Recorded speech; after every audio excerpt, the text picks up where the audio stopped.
ఎందుకు హైదరాబాద్ లో ఉన్నాము? రిపీట్. మేము ఇప్పుడు ఎందుకు హైదరాబాద్ లో ఉన్నాము? Now why are you in Hyderabad?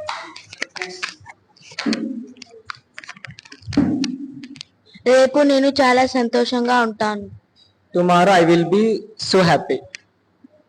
ఈరోజు నేను ఈరోజు నేను సంతోషంగా ఉంటాను. Today I am so happy.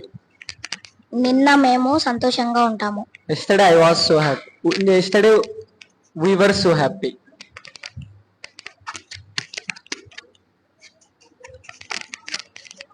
ఇప్పుడు కవిత సంతోషంగా లేదు. ఇప్పుడు కవిత సంతోషంగా లేదు. Now Kavita is not so happy. నేను ఇప్పుడు బిజీగా ఉన్నాను. Now I am in busy.